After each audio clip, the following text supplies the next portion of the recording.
Hello friends, Radhe Radhe. स्वागत है आप सभी का राधा श्याम दीवानी चैनल पर। आप सब कैसे हैं? आशा करती हूँ आप सब बहुत अच्छे होंगे। मैं बहुत ही प्यारा कजरी गीत लेकर आई हूँ। सावन का महीना चल रहा है और आप सभी लोग फुल वॉच में सुनिएगा। कैसा लगा कमेंट बॉक्स में ज़रूर बताइएगा। प्लीज़ शेयर कीजिएगा, सपोर्ट कीजिएगा। बहुत परेशान हो रहे हैं हम लोग, गर्मी बहुत ज़्यादा लग रही है। तब आप सबके बीच में बहुत प्यारा कजरी गीत लेके आए, जैसा भी रेकमेंड करके बताइए। और देखिए सावन का महीना है तो भी पसीना इस तरीके से निकल रहा है। हम सोन के गढ़ाई टमाटर माला पिया, झुमका बिजली वाला पिया ना।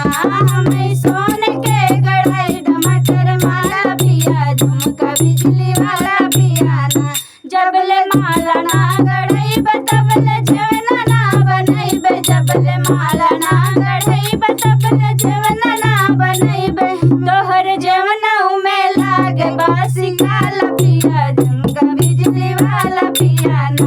तोहर जेवना में लागे बासी काला पिया, झुमका बिजली वाला पिया ना। हमका सोने के गढ़ाई टमाटर माला पिया, झुमका बिजली वाला पिया ना। हम सोने के गढ़ाई टमाटर माला पिया, झुमका बिजली वाला पिया ना।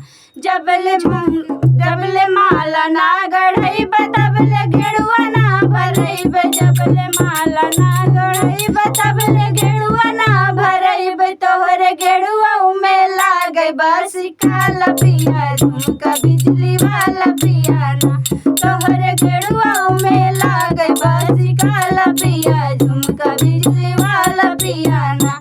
हम सोने के गढ़ाई टमाटर माला पिया, झुमका बिजली वाला पिया ना।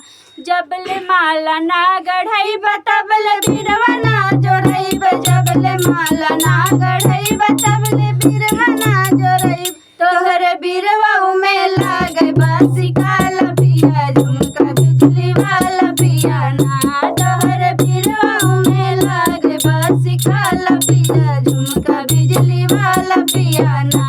हम सोने के गढ़ाई टमाटर माला पिया, झुमका बिजली वाला पिया ना।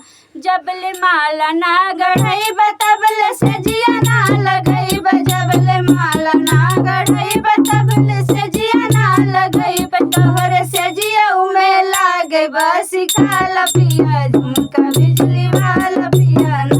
तोहरे सेजिया में लागे बासी काला पिया, झुमका बिजली वाला पिया ना। हम सोने के गढ़ाई टमाटर माला पिया, झुमका बिजली वाला पिया ना।